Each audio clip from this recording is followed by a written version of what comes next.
Thanks for the opportunity to present this. I'm going to try and keep it to an hour.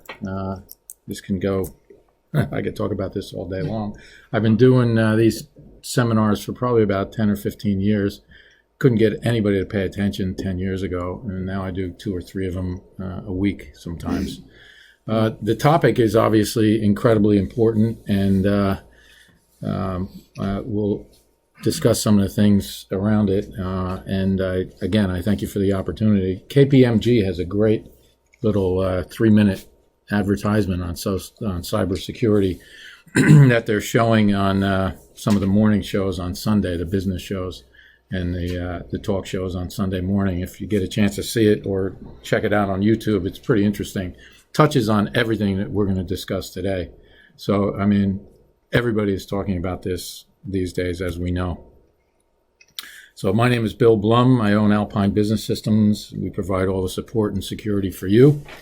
So the real problem that we see is that the human factor is really our security's weakest link, and that was said by Kevin Mitnick. He's a convicted cyber criminal who spent time in federal prison for some of the work he did, and now he actually educates people as a whole series of educational seminars and whatever.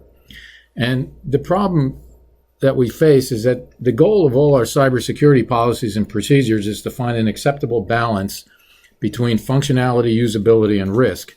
The only way to be totally secure is not to connect to anything. As we know, that's impossible to do in today's day and age, although there are systems that don't connect to anything.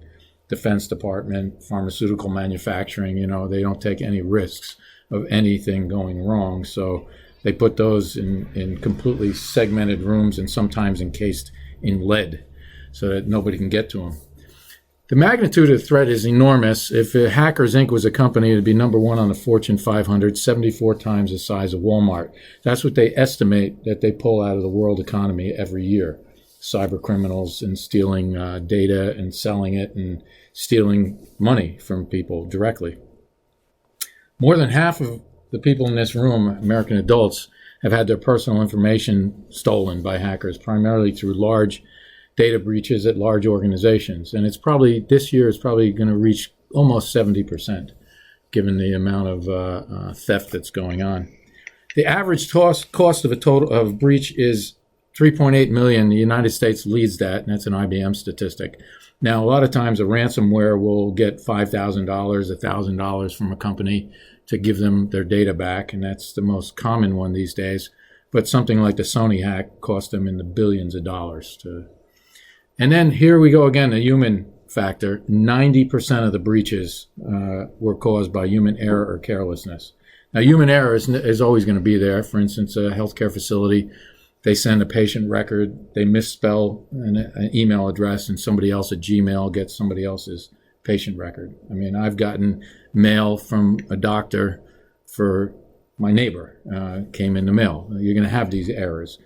Carelessness is the other one that's completely, you can't really, you can defend against human error. Everybody's going to make an error, but carelessness, there's no defense against that. So we have 3 organizations at the federal government that take care of cybersecurity for us. FBI is the number 1. They have a cyber task force that's a private-public partnership called the InfraGard program. We've been a member of it since the mid-90s. They used to send out a newsletter every 3 months, and now they actually post all the news on their website every day. 5 or 6 times they have new content on their website. Every president since Reagan has figured this was a huge initiative and has put dollars and energy and attention behind it. Interesting story about Reagan. He was the first one to recognize cybersecurity. In the early 80s, he watched a movie called War Games at Camp David. He came back to his national security meeting that Wednesday and said, listen, went into a detailed plot description. Everybody thought he lost his mind. Why is this guy, he's talking about a movie, like where's he going with this? At the end of it, he said, I'd like you all to watch that movie, and I'd like you to let me know whether this can actually happen or not. And the Joint Chiefs said, okay, sir, we'll come back and let you know. Well, they came back 2 or 3 weeks later, and they said, sir, not only can it happen, but the potential for it is much greater than we even ever imagined. And that's when we started paying attention to cybersecurity, back in the early 80s, before the PC even. The Joint Chiefs of Staff have a report they send to Congress every year about the 10 biggest threats we face, and there's all the usual suspects: nuclear from Iran and North Korea, Russia, China. But in 2016, the first time ever, they put cybersecurity at the top of the list, above our risk of getting attacked by a nuclear weapon. They said the risk of cyber far outstrips that risk, and they've gotten quite a funding to put together teams against that. So we'll talk about 5 very important concepts. Number 1 is backups, business continuity, and disaster recovery. You've got a state-of-the-art backup, business continuity, disaster recovery strategy here in place, fully compliant with the regulations you have to be under and whatever. I encourage you to do that at home as well.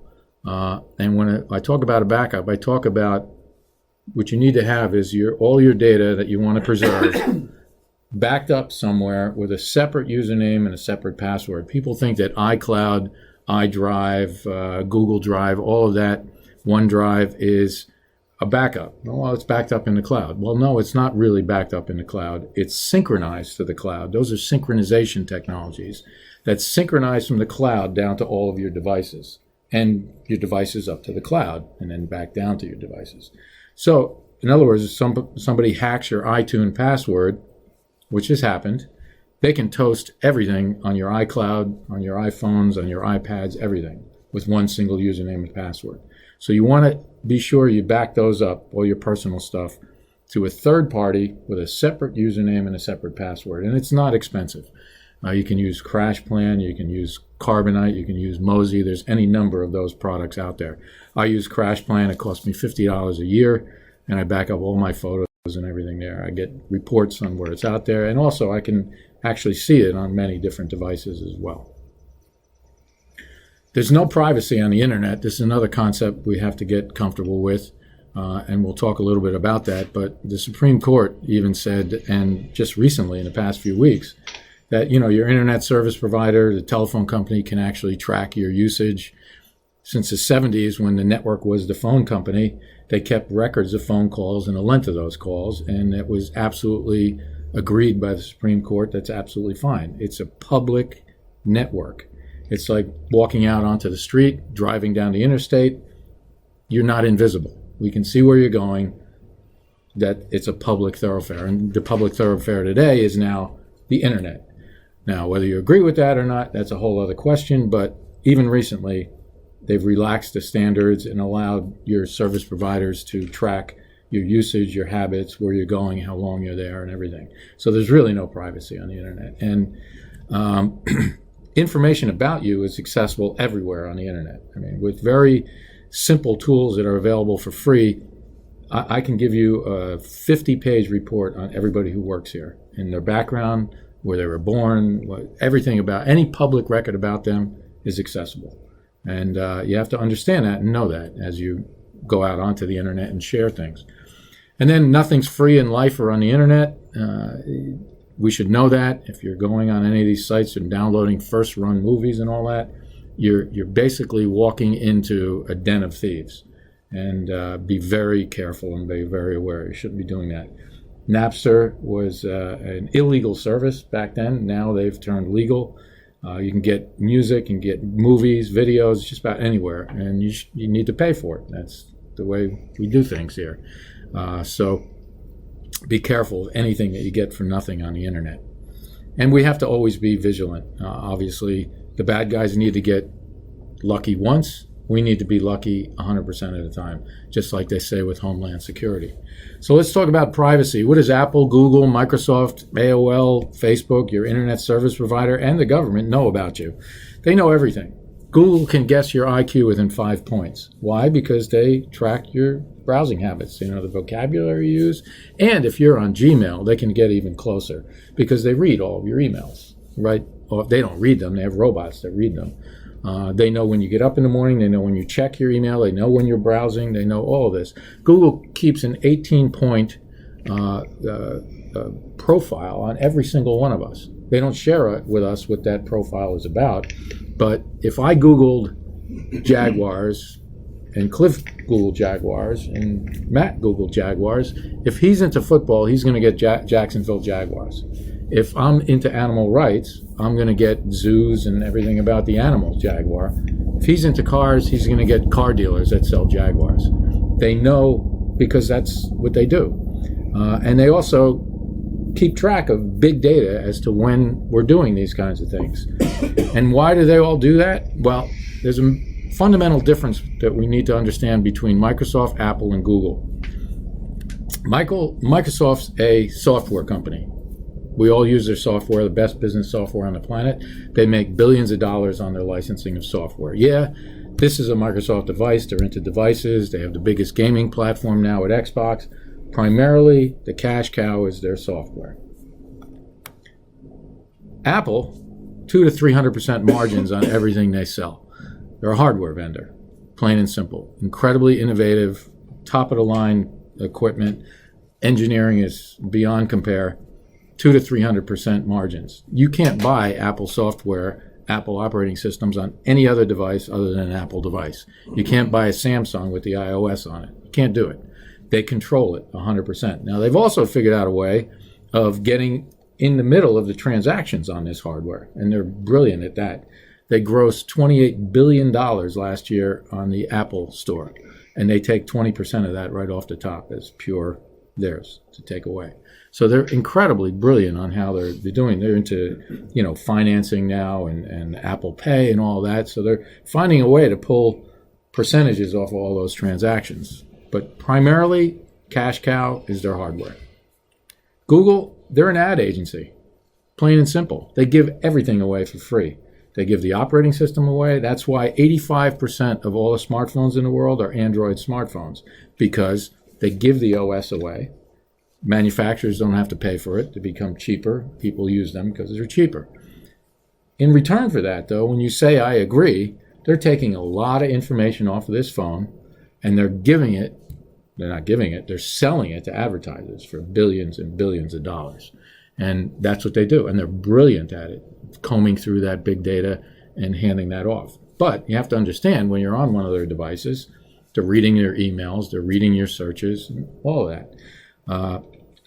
They're also changing the needle in terms of privacy and the way they go about doing things. So, for instance, you can go to Google Books right now, and you can read just about any book. They're scanning tens of thousands of books, magazines, periodicals, and there was a suit against them by the Writers Guild a couple of years ago, and they lost. The Writers Guild lost, and because the judge said the greater good of making this available for free trumps the rights of the individual writers to get their copyright. Now, that's in appeals. I don't know exactly where it's at now, but it'll be there for a few years. They're moving the needle on that. And the way they got away with it is there's no advertising on Google Books. So they're not making any money on that site. They're just doing it as a public service. They're also offering free internships to junior and senior high school students out at the Googleplex. But it's not a random sample of junior and high school students. 30 million school students have put all of their work product up on Google Apps. The boards of education have signed off on it. They have the rights to that work product, and they search that work product for the best and the brightest. That's how they're doing things. They're also, when you anybody go to Google Earth and take a picture, look at the picture of your house? Yeah. Well, they did that in Germany, but what they're also doing as they drive by is they're accessing every wireless network imaginable, accessing everything on the network and putting it on a hard drive in that car, and then bringing that data back to your house, which on your systems if they're not secured. They did that in Germany. They were thrown out of the country. They did that in South Korea. They were thrown out of the country 6-8 years ago. And then when they were asked about it publicly, are you doing that here in the United States? And they said, oh, yeah, we've been doing it for years. Nobody really cares. What exactly? They're accessing the servers? They're unsecured? They're accessing any unsecured wireless network as they drive down the street. They find a wireless network if they can get on it. They search the network automatically with these robotic computers, and then they pull everything off of it they possibly can. They put it together with the GPS. They know that you live there, and the person in this house has these kinds of computers with this kind of data on it and everything. Reams and reams of data they store on it. So, I mean, I'm not saying it's right or wrong, just saying that that's the way they do things, and most people are totally unaware of it. But again, they're an ad agency as opposed to a software or hardware vendor. And we have to remember nothing's free. Criminals want us to believe otherwise. They make all kinds of great offers. Listen, if you know any senior citizens, my mom uses her iPad all the time. I check to see what she's doing. They prey on senior citizens. They tell you that you've won the Jamaican lottery. If you give them $500, they'll send you the $3 million that you won. My wife's stepfather, after he passed away, they found out he had given him something like $6,000 to $8,000, and he had stacks of envelopes in his apartment from people, because now he's on a list, and telling him that he won, the Panama lottery and this lottery and whatever, and he actually sent thousands and thousands of dollars. It's very common. So be very careful of free stuff. Again, free music, videos, be very careful of it. My brother-in-law came to me one time and says, "Why does your daughter pay 99 cents a song? We get it for 15 cents. I said, "Oh, where?" And it's a Russian website, that has his credit card number, by the way, And I'm sure Taylor Swift's not seeing any part of that 15 cents. So what you give up for free technology, and some of it's good. I mean, I give up my location to Starbucks every time I want to find a Starbucks. Starbucks knows where I am, and I give that up as a, quid pro quo. That's fine. I have no problem with that. But you need to understand the things that you do give up on all your apps and everything. You always have to be vigilant. Andy Grove was a co-founder and CEO of Intel. His memoirs were called Only the Paranoid Survive. You have to understand that every company and everyone is under attack all day long. If you looked at the logs on your firewall and what we see on your spam filter, it would frighten you beyond belief. The old way of thinking, there's two kinds of companies, those that know they're under attack and those that don't. That's the old way of thinking. The new way of thinking is two kinds of companies, those that have been breached and those that will be breached. And that was by the FBI and Lowell McAdam, the Verizon CEO, when he was asked about the Yahoo acquisition and they said, well, they've been hacked and breached. He said, listen, on CNBC at 6:30 in the morning, he said, listen, we're all on the internet all day long. We understand that either you have been breached or you will be breached. Do everything you can not to be breached and be prepared when you are. So that's the scariest thing I heard in the past 2 years, and that's a major change. So how do these guys do it? Well, they have self-morphing viruses they came out with in 2007. The virus gets on a computer, gets detected, and it morphs into a completely different shape and signature and place on the computer, gets away from the antivirus program. I saw this, my daughter's computer back at that time, walked in a room, the hard drive is spinning. I'm like, we're not doing anything. Why is the hard drive spinning? And I look on it and it says, found a virus, cleaned a virus, found a virus, cleaned a virus, found a virus, cleaned a virus. It did that for about a day and a half until they figured out, that software figured out that really was a virus and how to fix it. But that was the end of the antivirus industry as we know it. We now have antivirus 2.0, which is a whole different way that antivirus works. But that put us back many, many years in terms of the fight against them. Then in 2009, they had a Zeus virus. We know the guy who wrote it. He's in Russia. We know where he lives. We know what he eats for dinner. We know where he shops. We can't touch him. He's in Russia. He made millions and millions of dollars with this browser hack. So he gets in the middle of a browser with a program that no antivirus would even detect whatsoever.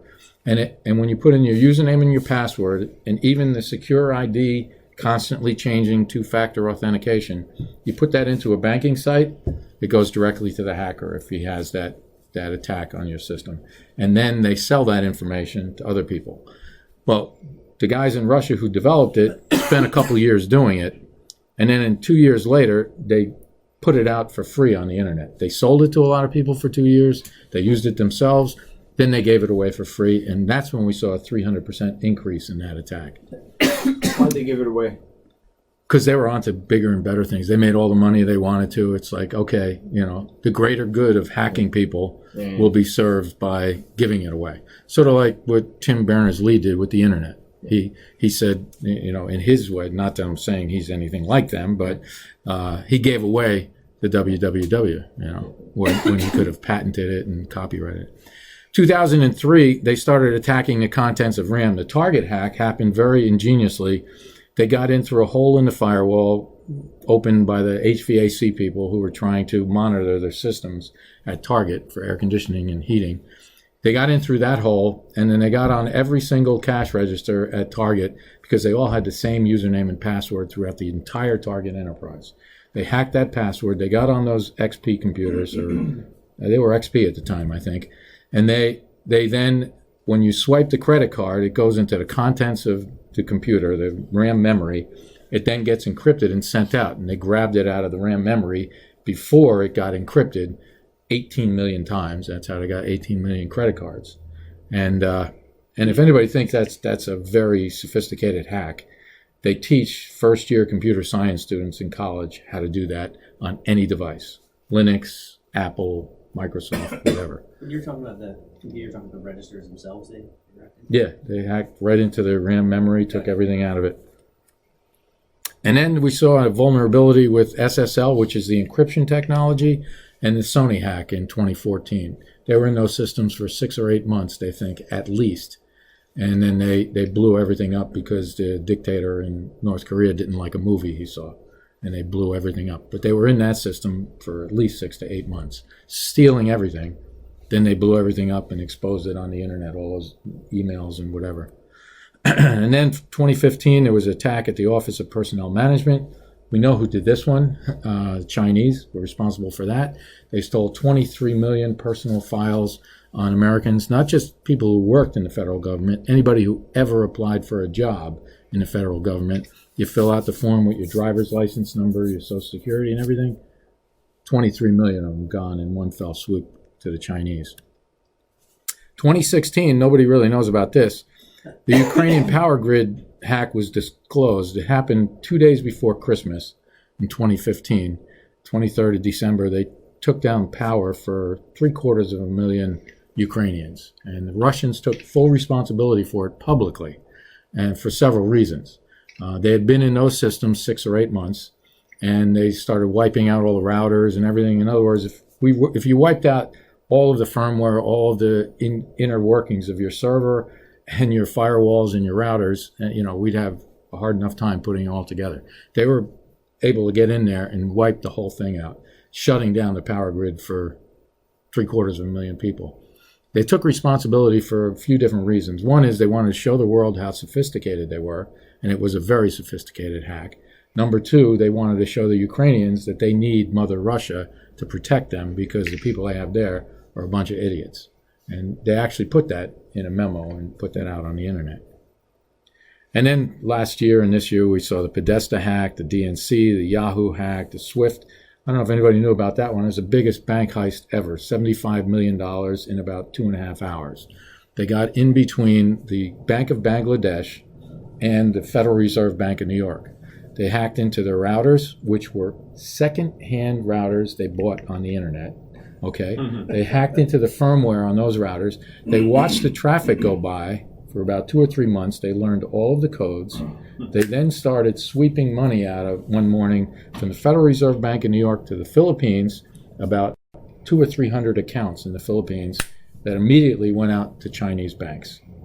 And it was only because a clerk at the Federal Reserve Bank of New York was paying attention and said, "We've never seen this much money come out of Bangladesh into the Philippines before. Maybe we should stop this and find out what's going on." Sure enough, had he not done that, it could have been $1 billion in another 2 or 3 hours. Gone. The Podesta hack, everybody knows about that. His emails were leaked. A 14-year-old could have done that. The way he did that, they sent an email to Podesta in the middle of the night on a Saturday night. It said, it looked like it came from Google. You must change your password. He sent the email, click here. He sent the email to his IT guy. The IT guy said, "This is a legitimate email. Change your password." So he followed the link, took him to a website in the province of New Zealand, owned by a bunch of Ukrainians, and he put in his old password, put in what he wanted to be the new one. They immediately grabbed it, went directly to Google, changed it there for him. Now they were able to get into his Google account whenever they wanted. For 10 days, they swept everything out of there and then sent it off to WikiLeaks and exposed it on the internet. A 14-year-old could have done that. By the way, they know that they interviewed the IT guy, and he said, "Well, what I meant to say was this is not a legitimate email." Yeah, so would not want to be him, that's for sure. There's one I read about recently, is with some breach in like the cloud software that a lot of... Oh, it's constantly out there. There was one specific one that was pretty big. I read a bunch of articles about Cloudflare or something like that. Cloudflare, yeah, What was that one about? I don't know specifically, but yeah, they were in the news. They had they had some That was like just in the last cloud month or storage so. site. Yeah, Yeah. exactly. I didn't know what they actually do, but I remember it said that they provide cloud services to a lot of different websites. Yeah, everybody's a target. It's crazy. What was the LinkedIn one a minute ago? The what? That you had LinkedIn? There. Oh, Last LinkedIn. one.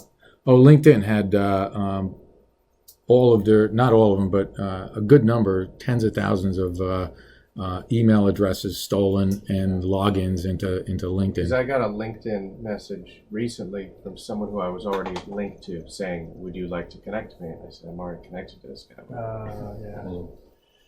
Yeah, you got to be careful of those. Yeah.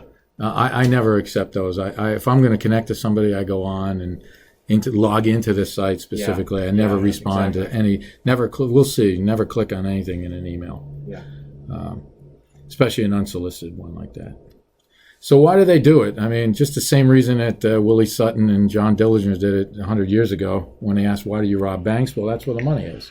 I mean, it's as simple as that. And who are these groups? There's a group, insiders are pretty dangerous. You know, if somebody here decided to go rogue and they could do some serious damage. But it'd be limited pretty much to this company and your clients. I mean, that would be tragic, but they're out there, and that's one group. Lone wolves, people who have a vendetta or agenda against a celebrity or an organization. Again, the damage is somewhat limited, but they're pretty dangerous. Then you have the hacktivists. They do it for social reasons. They actually have social agendas. There's one group that believes all data should be liberated and everybody should know what's in your 401k, how much you have in your bank account, how much all of that should be completely exposed to everyone. And they post it on their website, and they believe this, and they're working to do that. This is that group Anonymous. They weren't responsible for the Estonia hack, but again, Estonia is a very small country. Everything they do is on the internet. Dog licenses, voting, everything is on the internet. Banking. It's a small country. They can do that. They wanted to move the graves of Russian soldiers into a memorial park outside of town. Well, a bunch of Russians got together and said this is an affront to their memory. They organized 30,000 computers and they shut down Estonia for almost a week. And they had to actually convene all the highest level security experts in the world to go there and actually figure out how they did it, fix it, and find out if they could find out who they were. Well, they finally found out who they were, and they actually sent them to prison. But this is what they're doing. They're doing it because they didn't like what they did politically or whatever. So this is an interesting group, the hacktivists. Then we have our state-sponsored terrorists. This is, the usual suspects, China, North Korea, Russia, and Iran. And state-sponsored terrorists, really. I mean, they look to destroy our network, steal our data, and whatever. These are actually FBI wanted photo. We know who these guys are. We know where they live. We know where they work. We know what they've done. Transmission of code and commands, aggravated identity theft, economic espionage, trade secret stealing. And then the fifth group is a well-organized criminal networks, and they're very dangerous because they are very smart, very hard to find out who they are. They don't leave tracks, and they're well-organized. So when I say that, a company would do social media research on you. They would sell that research to another firm who would develop an attack against you. They'd sell that attack to another firm who would then send you the emails, do the attack. They grab the information. They then sell that information to other people who are subscribers and then market that information or whatever. So, I mean, it's a huge network, and this is actually an eye chart, but it's actually a graph of one of those criminal networks and how they operate around the world and who they are. So who are the targets? Everybody's a target. 90% of the attacks are against small businesses with less than 1,000 employees, and a third of the breaches are against really small businesses with less than 100. Sound familiar? I mean, we are a target here.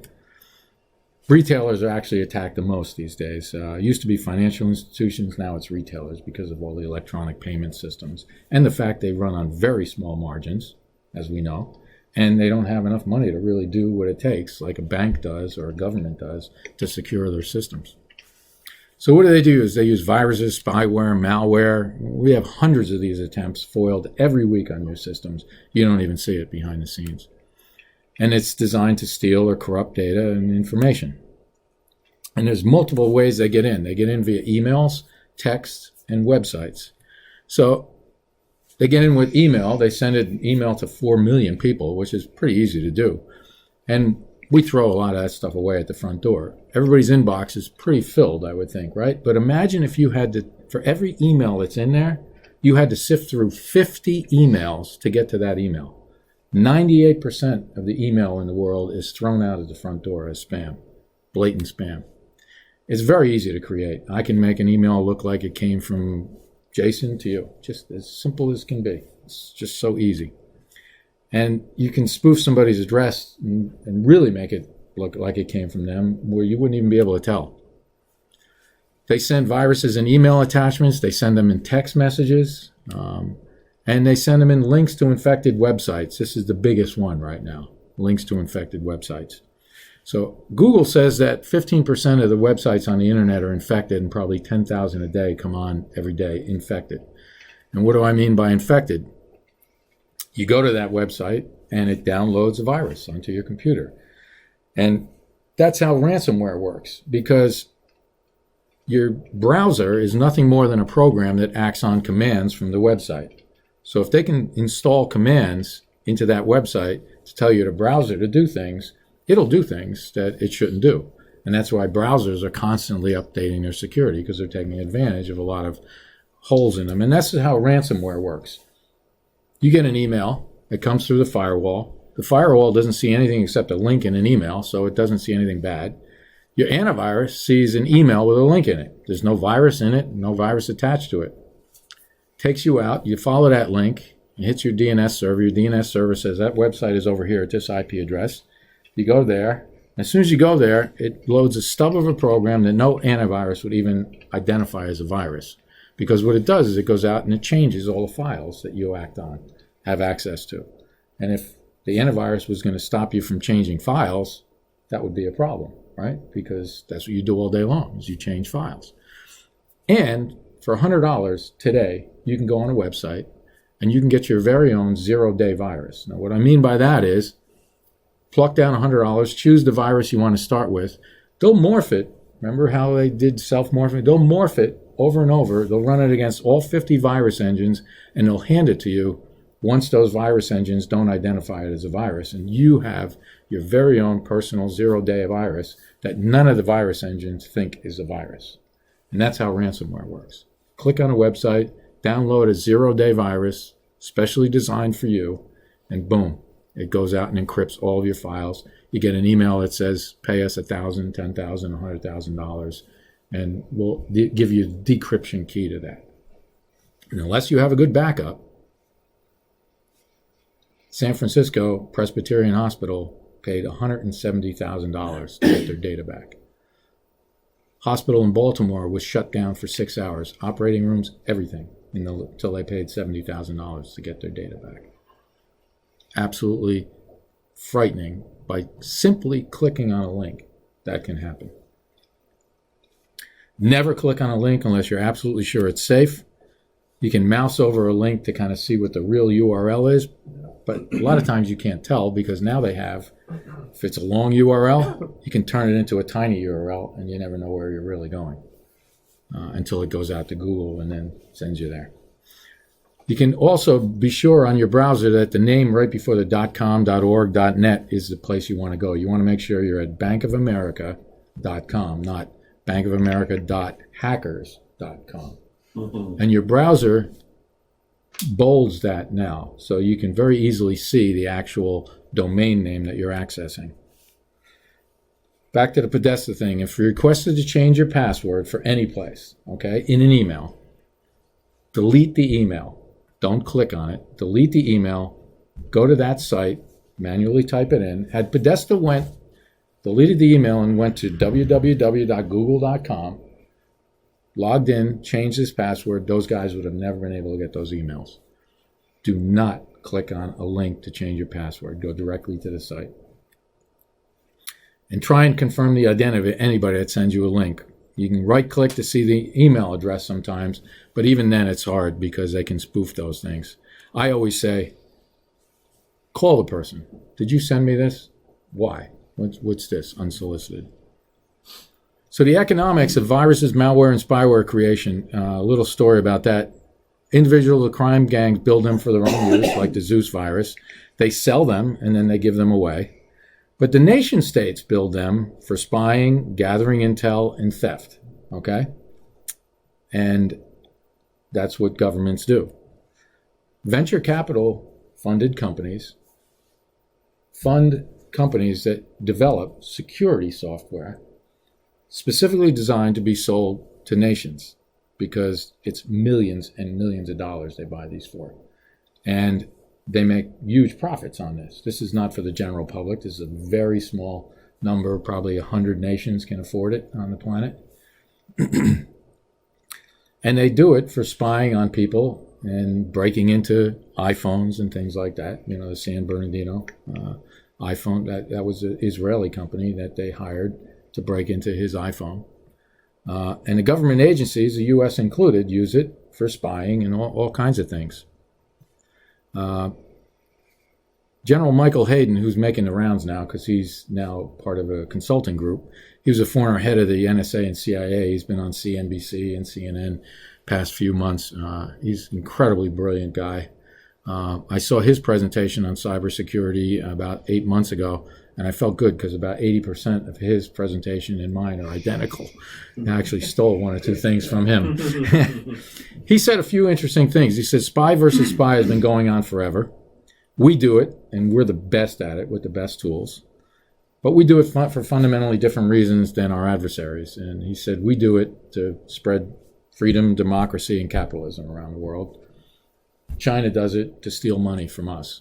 That's really, I mean, they're comfortable where they're at. They're not looking for serious aggression the way Russia is looking for that.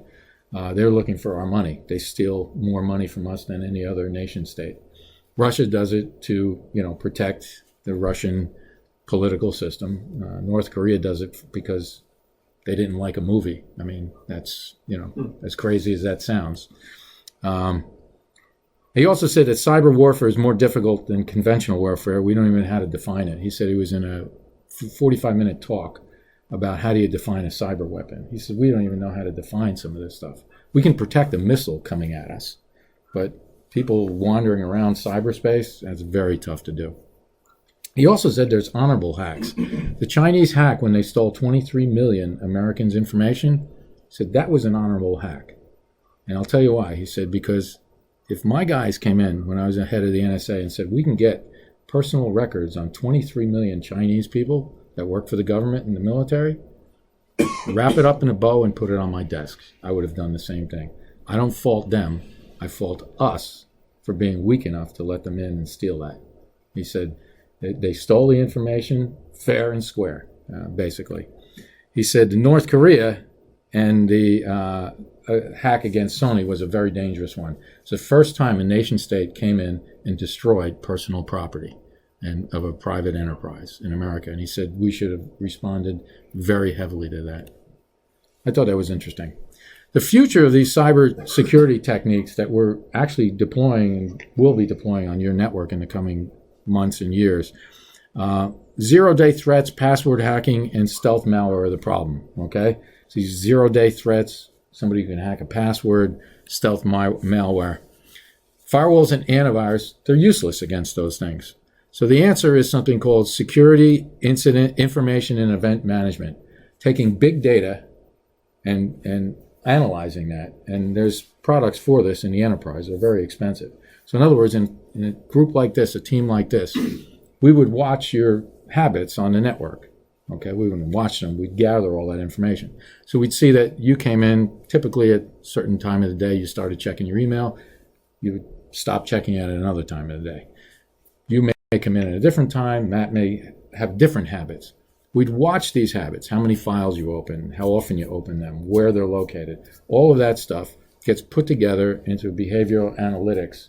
And then anytime somebody gets out of the ordinary, so if Matt hasn't checked his email at 4 o'clock in the morning in the past 3 months, and suddenly he's rifling through his email at 4 o'clock in the morning, alert goes up.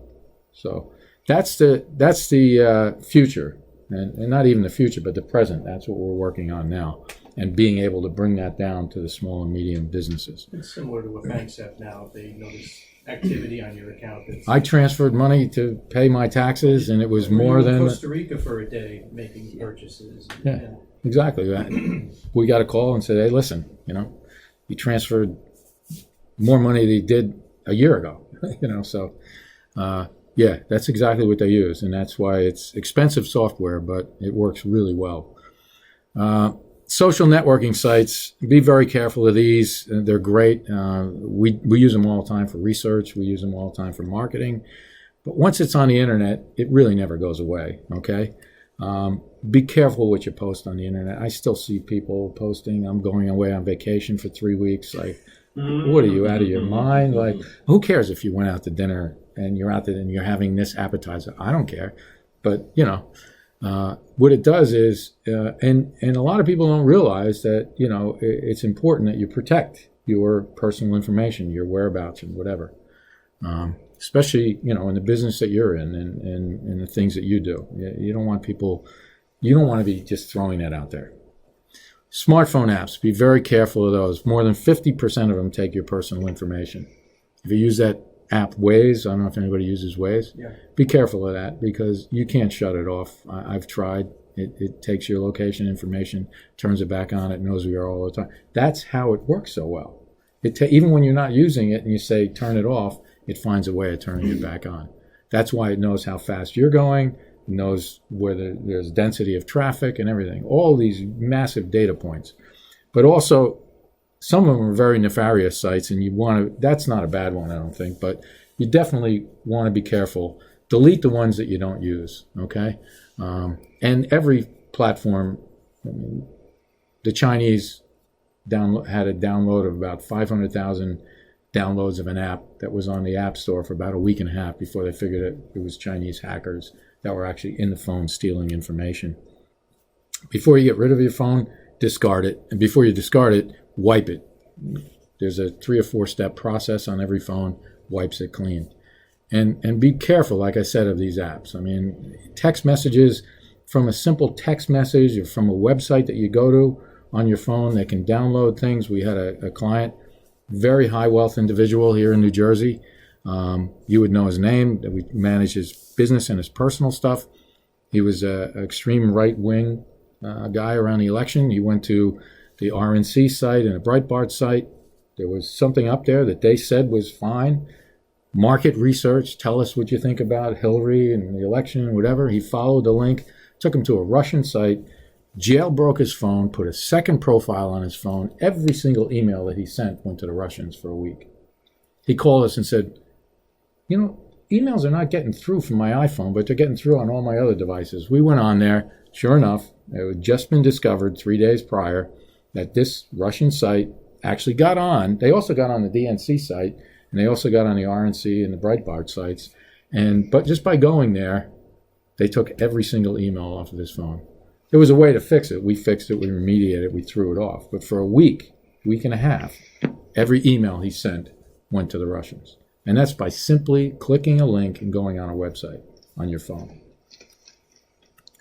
Location services, the good and the bad, like we talked about, they can turn on the microphone and camera too. I mean, that's pretty easy to do. You can have a very malicious application turn on your camera. There was a dissident in the Middle East, not a dissident, but a human rights activist, and he was sent a text, go to find out, had he clicked on it, they would have jailbroke his phone, taken everything off of it, turned on his microphone and camera whenever they wanted to. And it was the most sophisticated hack they've seen in terms of a text message on a smartphone, that they were able to do all that by clicking on a tweet. Wireless networks, make sure they're secured. If they're not, it's a hacker's paradise. If it doesn't require a password, it's an open site and it's less secure. Now, most access points are now becoming, you don't need a password to get on them. It's Starbucks, a lot of places. They're wide open. And that's because most sites now are HTTPS sites, which means when you go to that website, all of the data between you and them across that wireless network, across the internet, is encrypted end to end. So even if you're on an open wireless network, unsecured one, and you check your email on your phone, nobody's going to be able to see what's in that email, even though it's going across an open network where they can actually pull the packets out and look at it. It's all encrypted, garbled, gibberish. They didn't use a supercomputer for days to figure out what's in that stream. So make sure you only go to HTTPS sites when you're on open wireless. Use encryption at home. Make sure you have a password on your wireless at home. And if possible, instead of using, free access, free sites, you can tether your PC to your phone. You can get these Verizon MiFis, the Jetpacks, these things that are portable little access points, and they're secured. You're the only one on that. So, and they're relatively inexpensive. I carry one every day in my bag. Be careful of USB thumb drives. They're easy, very easy to embed with a virus. We put the Iranian nuclear program back 2 to 3 years with the Stuxnet virus, plugged it in a computer, crawled the network, found the controller for the centrifuges, blew them up in the middle of the night. One simple little thumb drive. U.S. secrets were stolen on these thumb drives because they're so easy to move around. Only use brand names. Never, ever use one you found or one that's even given to you at a trade show or whatever. Buy them shrink-wrapped, SanDisk, or some brand name. Make sure your antivirus is up to date so that it scans anything that's plugged in. And many companies now, like Price Waterhouse, you get a laptop from them issued to you. It doesn't even have USB ports, no DVD drives, nothing. You can't get anything off of your computer through that. You have to connect to the PwC cloud, and everything is stored there. You could lose your laptop. There's nothing on it. Social engineering. In the last 5 minutes or so, this is the most important thing to remember. Hackers use psychological manipulation now to get you to do things you shouldn't do. It is incredibly effective. They'll make a phone call. They'll say they're from the help desk, need to get on your computer. We're from Microsoft, need to get on your computer. Hang up the phone, call Matt or call us. Don't take any of those calls. They'll get on the phone. They're going to send you a $5 Starbucks card if you answer a few questions. Hang up the phone. They're looking to get not market research. They're looking to find out what kind of systems you use, what kind of firewalls you have in place, your remote access, what your internet access is like. The more information they can get, they sell that to other hackers. So hang up the phone. I don't know if anybody knows how Snowden did it. I don't want to get into a discussion whether he's a hero or a villain or whatever. But I guess you can imagine where I come down on him. But anyway. By one name, Snowden. Yeah. He was a low-level desktop support guy. Worked at the NSA for 6 years under 2 contracts, initially with Dell and a second one with another organization. He had no clearance whatsoever, 0. He knew people with very high clearance, and he was friends with them over 6 years. You get to know everybody, and he helped them out, probably on their home computers too. And he walked up to 3 of them one day and said, with the highest level clearance in that office, and said, I can see there's something wrong with your computer, but I can't fix it remotely. I need to get on it, and I don't want to violate protocol, so you log in, and I'll fix the computer. So I don't want to know your password. Well, he put a keylogger on there. As soon as they logged in, next time he had their login information on his phone. Within hours, he logged in as them, stole all that information, and headed to that bastion of freedom, goodwill, and human rights to Soviet Union, Russian That's not what Republic. Oliver Stone said. You're not going to see that in the Oliver Stone movie. You took the words out of my mouth. That was my next line. You're not going to see that in the Oliver Stone movie. It's not the movie that the North Koreans watch. Yeah. That's it. Oh, it makes him out to be a hero. Really? Oh, yeah. Yeah, Everything totally. Oliver Stone does makes the bad guy look good. Yeah. Yeah. Yeah. Very good. Thanks, War Jason. activists, So he everything. just blatantly He he had lied. no clearance at all. clearance. He just basically He lied. And by the way, He had a beautiful girlfriend in the movie and everything. when they found out, they Completely sent inaccurate. the story that I read. They sent a memo to the Joint Chiefs of Staff, and they CC'd those 3 guys, and they recommended that they be fired They went through what he did and what they did, and that they recommended they be fired if they don't resign immediately. And all of them resigned within hours. So we lost 3 very high-level, national security people that were a really good asset to us probably, and gone because of that. So beware the wire transfer. We talk about this one. You know this one, right, Matt? I mean, they want you to wire money from Jason's account to some hacker in the Philippines or wherever. This actually happened at Great Point, where an email was received by someone on the outside that in the from box, it looked like it came from someone on the inside. Okay. And it said, "Can you please wire this money?"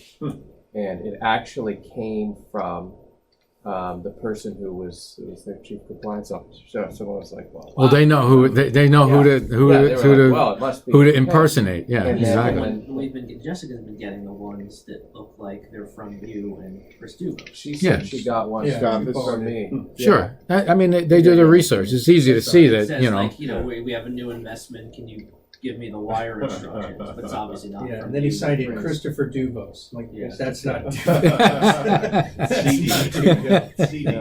Yeah, there's usually some little thing that's not just his not speak. quite I know right. how he- Yeah, Is yeah. there I anything know how we he should do types. with He those types like he emails? speaks. To, Yeah, like, but what Yeah, do we do? you hit the X button. I mean, is there like I delete need it. to keep them for like No, Coming back. coming no. No. If No, you it's delete not it, there, so then we if can you go do back. anything, then it says, "Oh, we got somebody who's grabbing this hook."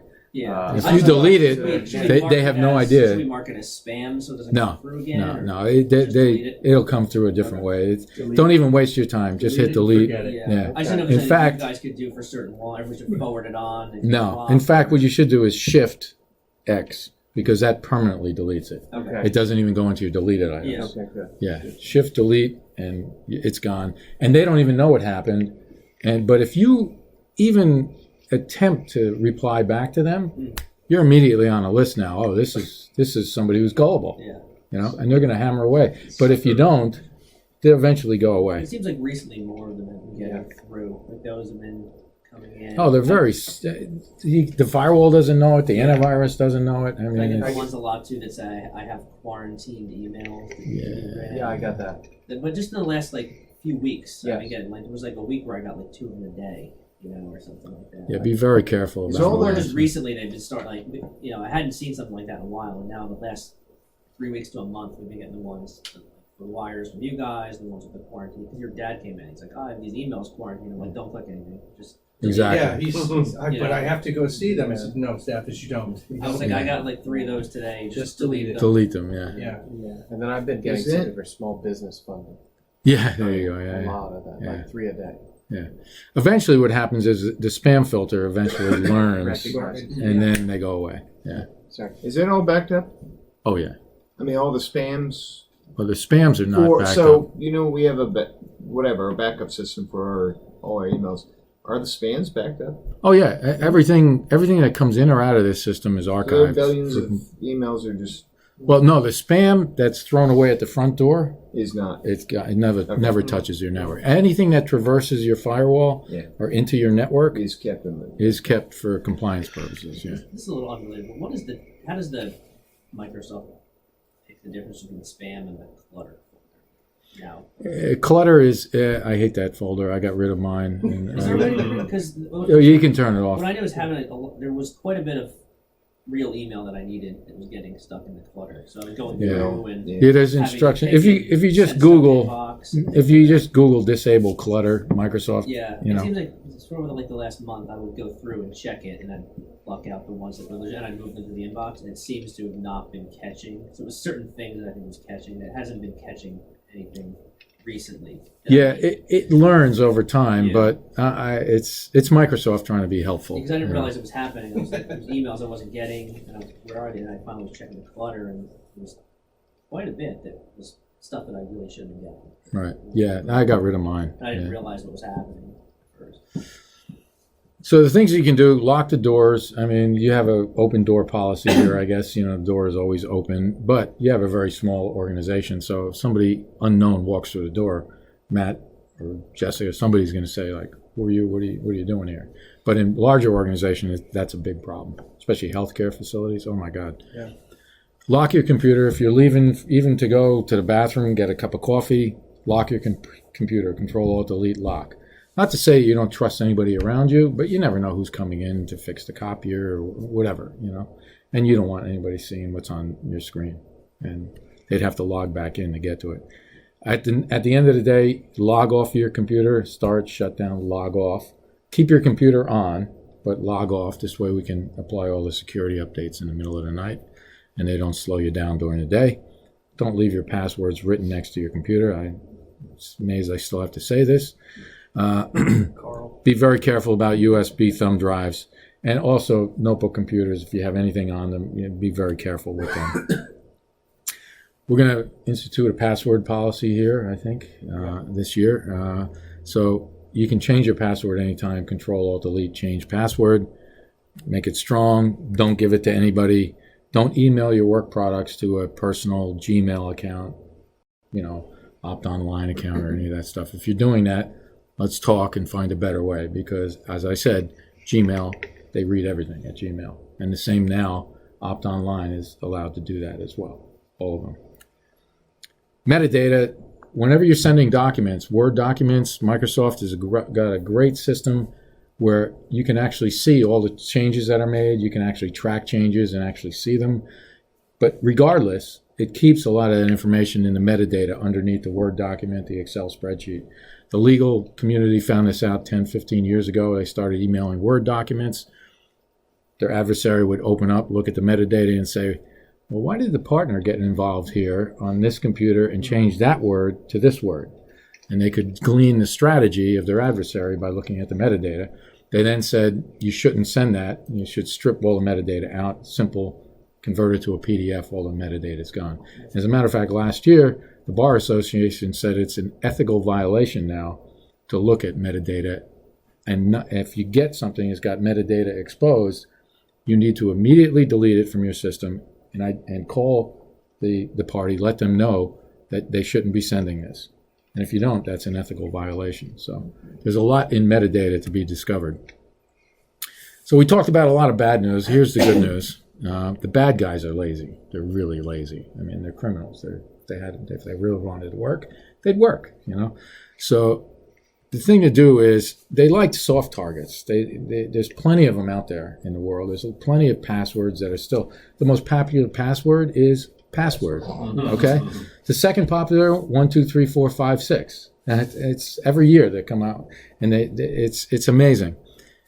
But they like soft targets, and because there's so many of them, they'll go to a soft target. So what you want to do is you want to be a hard target. You want to do as many of these things as you can possibly do, and trust me, they'll go somewhere else. I'm absolutely assured the government is not spending their resources reading your emails and looking at all your stuff and whatever. The bad guys are trying to get through, but if you do all these things, you'll kind of push them away. This is the handout that I gave you. You want to keep your antivirus up to date. You want to back up your data. This is on your home computers as well, obviously, because we're doing all that here. Change your passwords. You want to make them strong. People say, okay, I got 1 million passwords. How do I keep track of them? I got this Word document with all my passwords in it. And I'm like, oh, stop. Don't do that. I use a program now called LastPass, okay, which is the premier one on the internet. New York Times, a lot of security groups consider that the best one. So I use that one. What does it do? I can show you, but it's a cloud repository for my passwords, and I have a password about this long to get in there, and then it keeps track of all my passwords and logs me into sites automatically if I want from their interface. And they've been hacked. They've had email addresses stolen about 4 years ago. They've since plugged that up. But even with the email addresses being stolen, they didn't steal any passwords. They didn't actually get any of their data because of the way it's so encrypted and hardened and whatever. But then again, there's a debate in the industry about whether you should even use them and trust them. So I've found that is a lot better than any other system I've seen. Certainly better than storing them in a Word document. By the way, there was a Word document on the Sony network called Passwords. and it had the passwords for all the administration of the Wonder entire what was in network. there. What about Passwords. some of these sites that use a one password system, like enter through your Yahoo account or enter through your Gmail or Facebook or whatever it is? Are those? I don't like those. Yeah, because you're storing. What are So in those other called? words- one link or something like that. Yeah, they have a back end link between Yahoo, Gmail, and them that they share your password between the two of them. Yeah. So that's certainly a vulnerability. Yeah. In fact, LastPass says your browser wants to store passwords in it all the time. Yeah. You shouldn't be storing your passwords there either. And the great thing about LastPass is I never really do that, but inadvertently it's happened a few times. And the first time I logged in with LastPass, it swept my entire system and gave me a list of passwords that were hidden in my browsers. And do you want me to include these? Because we pulled all these right out of your browser. So if they can do it, hackers can definitely do it. Lock or log off your computer. Don't email your work products to a personal account. Don't use flash drives you found. They actually sprinkle flash drives around corporate parks and government installations, hoping somebody would plug them in, and then they're on your system. Wipe your smartphone. This is a new one. You have these USB charging stations where you can plug, your phone USB cord into the charging station, along with a couple outlets. Don't use that. Use your own charger into the outlet. Don't use that, because what they found is hackers have gone there, opened that few screws on that thing up, plugged in a device about that big with a wireless receiver, and they're able to get on your smartphone anything you plug into there by accessing that USB port. So don't use those public USB port charging stations. Use your own, power outlet. Don't give any information to anybody you don't know, including market research firms, and be careful of people you trust. The Snowden thing, they trusted him. Convert sensitive files to PDF. Only use secure portals, HTTPS, when transmitting personal information. You'll see most sites are now HTTPS. Several years ago, if you went to Google, it would be HTTP. Now they switch you to HTTPS because they want to encrypt everything. Don't use the free music and video sites. Put passwords on your wireless network. Beware of any unsolicited links or attachments, and don't open them unless you're absolutely sure who they are. Check your bank accounts every single day, because personal accounts are protected. I even check my personal account every day. Business accounts are not. If you don't report a breach within 24 hours, everything's gone. And many companies have gone out of business because a famous one was a construction company in New England. They had about $200,000 in their operating account and $400,000 in a credit line. It was swept out to a Chinese bank, and they went to their bank 3 days later, and it was too late. It was gone. They said not only did they have to recover the $200,000, they had to pay the $400,000 that they stole out of the credit line. They went out of business, bankrupt. And then there's this product called Trustee or Rapport, which was initially designed by some ex-CIA people to protect against the Zeus virus. The company was bought by IBM, and they give it away free on their website now. And many banks say you should use that. The problem is it used to work great. Now it doesn't work with some banking sites and some browsers. But What does it do? it actually gets in between that Zeus virus where the guy steals your banking login and password. It stops that from happening. It doesn't get the virus off your computer. It just puts a block there. So we used to say, use this all the time, and it worked great, but fine print may be incompatible with certain websites. So. And that's it.